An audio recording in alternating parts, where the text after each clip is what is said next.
अस्सलाम वालेकुम नाज़रीन, आप देख रहे हैं ज़ी एंटरटेनमेंट। मैं हूं ज़हीर अहमद। नाज़रीन, एजेंट अनीला का रिव्यू आपके लिए हाजिर है। एजेंट अनीला 21 जून को रिलीज़ हुई है और इसकी जो डायरेक्टर हैं वो कासिम पनवर हैं और उसके साथ उसकी कास्ट में शामिल हैं। कास्ट में देखा जाए तो उसमें रिदा इस्फानी जो है वो एजेंट अनीला का टाइटल कर रही हैं। उसके साथ मीरा है, गुलाम मोहिउद्दीन साहब हैं, शफकत चीमा है, मुस्तफ़ा कुरैशी, महबूब सुल्तान हैं और मंजूर मुराद हैं और कासिम जो हैं वो ख़ुद भी हैं जो डायरेक्टर और राइटर हैं फिल्म के।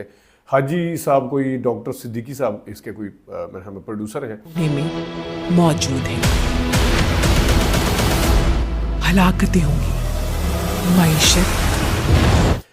फिल्म की जो ट्रेलर जब रिलीज़ हुआ तो फिल्म पे काफ़ी तनकीद होना शुरू हो गई थी सोशल मीडिया के ऊपर और बाकायदा जो वेबसाइट्स वगैरह हैं और जो हमारे न्यूज़पेपर हैं उसमें रिपोर्ट हुई थी।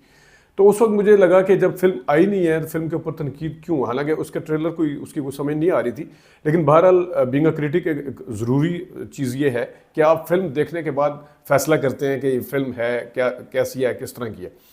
फिल्म देखने के लिए हम गए, वहाँ पे 4 हम थे लोग और एक बंदा और बैठा हुआ था और ये उसका पहला शो था यहाँ पे। और यही वजह है कि आज दूसरा दिन है 22 जून और आज पूरे पाकिस्तान में जो इसके शोज़ हैं उस जो मुझे जहाँ तक मुझे नॉलेज है वहाँ पे ओशन मॉल कराची में, हैदराबाद में और पैकेजेस मॉल लाहौर, ये यहाँ पे शो हैं। क्यू सिनेमा में इसका कोई शो नहीं है, ओडिन रावलपिंडी में कोई नहीं, बैरियट और अरीना सैनी गोल्ड में कोई नहीं, गीगा मॉल में कोई नहीं है, जिन्ना पार्क में कोई नहीं है, जहाँ पे हमने देखी उसने अगले दिन उतार दी। जो मंडीवाला के यहाँ पे सैन में है एंटरटेनमेंट के, वो भी 23 जून से उसको लगाएगा क्योंकि उसे पता है कि वीकेंड है, वीकेंड पे अगर आप एक फ़िल्म को टाइम दे देंगे मेन को तो उसकी वजह से जो दूसरी फिल्म है जिसको लोग देखने के लिए आते हैं, जिसकी डिमांड ज़्यादा है, वो मुतासिर होती है। तो इस वजह से उन्होंने जब पता है कि लोग वर्किंग डेज़ में कम आएंगे देखने के लिए तो उस दिन वो फिल्म लगाई है। फिल्म की बारे में सबको पता होता है कि इसके अंदर कितनी जान है। हालांकि बड़े फेयर चांस देते हैं मंडीवाला साहब हर फिल्म को, लेकिन इस फिल्म का मंडे से शो लगेगा वहाँ पे। जुमे का मुझे नहीं पता, हफ्ता इतवार को वहाँ पे कोई शो नहीं है। अब मैं आता हूँ फिल्म के रिव्यू की तरफ। फिल्म के अंदर जिस तरह मैंने कास्ट आपको बताई है तो फिल्म की जो कहानी है वो अब मैं क्या इसमें यहाँ पे बयान करूँ, उस कहानी का कोई सर पैर नहीं है। यही फिल्म की कहानी है।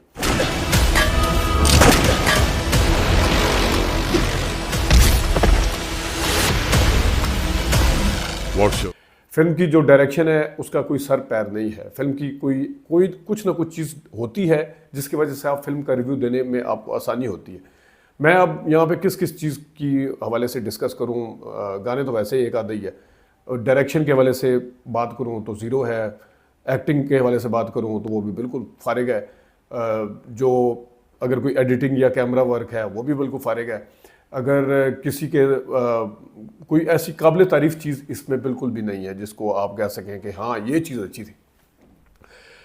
फिल्म की बिल्कुल बेतुकी फिल्म, शफकत चीमा साहब भी हैं बीच में, बिल्कुल बेतुकी फिल्म है। मतलब है आप ये यहाँ से अंदाज़ा करें कि जिस वक्त शुरू होती है तो ये करंतरीना के क्या बनी हुई है मीरा जी, वो कहती हैं कि पूरे मुल्क में वायरस फैलाना है। वो वायरस पूरे मुल्क में नहीं फैलता, कहीं पे भी नज़र नहीं आता।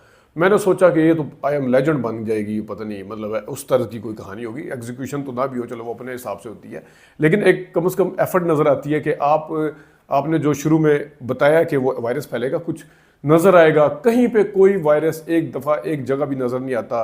जो बंदे मीरा के साथ खड़े हुए हैं वही बंदे गुलाम मोहिउद्दीन साहब के साथ खड़े हुए हैं, हालांकि गुलाम मोहिउद्दीन और मीरा एक दूसरे के खिलाफ हैं। जो बंदे गुलाम मोहिउद्दीन साहब के साथ हैं वही जाके कासिम पनवर के कौन है वो उसके साथ खड़े हुए हैं, वो एक अलग करैक्टर है। और वही एजेंट अनीला के साथ खड़े हुए हैं, कोई इसकी बिल्कुल सिर है ना पैर है, ना इसके अंदर कोई टेक्निकल इस तरह की इतनी बललियाँ मारी गई हैं। मैं आपको पता है कि पूरा चांस देता हूँ कि कोई कहीं ना कहीं से कोई आप पहलू निकाल लेते हैं, कहीं ना कहीं से पहलू। मुझे नहीं समझ आती कि गुलाम मोहिउद्दीन साहब ने, शफकत चीमा साहब ने, मुस्तफ़ा कुरैशी साहब ने ये फिल्म की तो की क्यों है।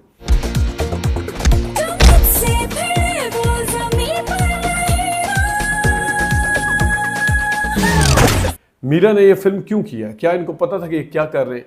क्योंकि ये हमारे बड़े सीनियर अदाकार हैं और ख़ासतौर पर गुलाम मोहिउद्दीन साहब के बारे में तो मैं जानता हूँ, इन्होंने कितनी फिल्में जो हैं वो रिफ्यूज़ की हैं इस बुनियाद के ऊपर, कोई फिल्में मयारी नहीं थी। लेकिन उन्होंने समझा कि पता नहीं एजेंट अनीला नाम है, पार्टी तब्दील है थोड़ी सी, बनाने वाले लोग हैं, पता नहीं क्या बनाएंगे। लेकिन कम से कम आप ये तो देख लें कि एक बंदा जो है वो खुद राइटर है, खुद डायरेक्टर है। जिस बंदे को एक एक्स्ट्रा रोल देने के लिए आपने अमूमन देखा होगा कि फिल्म के अंदर हीरो या कोई भी सपोर्टिंग एक्टर किसी से कोई एड्रेस पूछता है तो वो एड्रेस बताने वाला बंदा वो एक किरदार होता है। अगर आप किसी जगह कोई दुकान का सीन है या किसी रेहड़ी का, वहां से कुछ चीज़ लेते हैं, वो रेहड़ी वाला बंदा वो एक सीन होता है। ठीक है, आप ट्रेन में सफ़र कर रहे हैं फिल्म के अंदर और कोई साथ बैठा हुआ बंदा आपको अखबार पकड़ा देता है, वो एक सीन होता है। इस किस्म के जो एक सीन वाले लोग होते हैं वो भी इसके हीरो से बेहतर थे। ये जो जिन्होंने खुद पैसा लगाया और अपना शौक पूरा किया और बीच में फिर जस्टिफिकेशन भी दे रहे हैं। पेट उनका इतना निकला हुआ है और एजेंट और पत्नी फाइट और पीछे से भी बॉडी, मतलब है कि आप कम से कम एक मरकजी किरदार अदा कर रहे हैं, फिर आप जस्टिफिकेशन भी दे रहे हैं कि अब मेरे बाल नहीं रह गए, देखें मेरा पेट निकला है, मुझे कोई एक्सरसाइज बताएं, बीच में जस्टिफिकेशन देते फिर रहे हैं। आपकी फिल्म के ऊपर पैसा लगाने का, किसी के पैसे लगाए, जो भी वो हाजी साहब हैं, डॉक्टर साहब हैं, मतलब है कि आप सोच तो लेते हैं कि आप क्या कर रहे हैं। आप लोगों को पागल बना रहे हैं। कौन से, मैं आपको शर्त लगा के कहता हूं कि सुल्तान रईस साहब या मुस्तफा साहब के ज़माने में जो पैथेटिक उनकी फिल्में तो खैर फिर अच्छी होती थी, उस ज़माने में भी अगर कोई किसी और की कोई एक दिन चली हुई फिल्म भी अगर आप लगाए ना, वो शायद इससे बेहतर होगी, शायद इससे बेहतर होगी। सुल्तान रईस साहब की फिल्मों का तो अपना फ्लेवर रहता था, अपना टेस्ट होता था। वो जिस तरह आप इंडियन साउथ फिल्में हैं उसको आप तनकीद का निशाना नहीं बना सकते। उनकी एक फ़ैन फॉलोइंग थी, आपकी तो ना फ़ैन फॉलोइंग है और आप बना कह रहे हैं। जब आपकी फ़ैन फॉलोइंग नहीं है, जब किसी की फ़ैन फॉलोइंग नहीं है, वो फिर मेहनत करता है उसकी प्रोडक्शन के ऊपर, वो मेहनत करता है उसकी कहानी के ऊपर, वो मेहनत करता है डायरेक्शन ज़रा ऐसे तरीके से दी जाए, वो कोई म्यूज़िक वगैरह के ऊपर करता है कि किसको देखने आएंगे। सारे जो अदाकार हैं वो पुराने जो हो चुके हैं वो तो है ही नहीं है। अब मीरा को दिखाने के लिए आपने उसका रोल क्या रखा है? पूरी फिल्म के अंदर अगर थोड़ा सा बहुत अपने किरदार के अंदर किसी ने थोड़ा बहुत अगर इंसाफ किया तो मीरा साहिबा ही है। वैसे बाय द वे मुझे उनकी कोई इतनी ज़्यादा फिल्में उस तरह से पसंद नहीं है, लेकिन आप अंदाज़ा कर लें कि जहाँ पे मीरा आपके सामने निखर के सामने आ रही है, जो अपने किरदार के अंदर, कोई एजेंट नीला वो कौन है वो कोई पता नहीं, हीरो साहब जो है वो कौन है कोई पता नहीं, वो एक बंदा बिल्ला साहब जो है, गालिबन उनका नाम है, महबूब सुल्तान, वो अच्छी तगरी कर रहे थे पहले हाफ में, वो भी अच्छे रहे, उसके बाद उनका भी पता नहीं कि वो क्या करते फिर रहे थे, क्योंकि जाहिर है जब कहानी नहीं है वो किस तरह कंसीव करेंगे किरदार को। गुलामुद्दीन साहब ने शुरू हुई फिल्म बड़ा अच्छी फाइट की उन्होंने, मैं अपने दोस्तों को कह रहा हूँ, मैं इतनी एज है इनकी, देखें फिर भी फाइट के शिके मार रहे हैं। थोड़ी देर बाद पता चला वो उनका भी, क्योंकि किरदार का कोई सर पैर नहीं था, वो भी क्या करते। मुस्तफा कुरैशी साहब हैं, उनका कोई पता नहीं है, उनकी जो बहू बनी हुई है वो पता नहीं मतलब कहाँ से उनके, मतलब उन्हें एक्टिंग का पता ही नहीं था, ना फुटवर्क का पता, हीरो को फुटवर्क का नहीं पता, तो फिर जो साइड के किरदार हैं उनको तो क्या कहना, ना किसी किरदार को स्टैब्लिश किया गया है।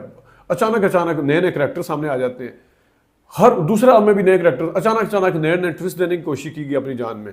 मतलब ट्विस्ट आपको तब अच्छे लगते हैं जब बाकायदा तौर पे सारे किरदारों का तारुफ हो चुका होता है।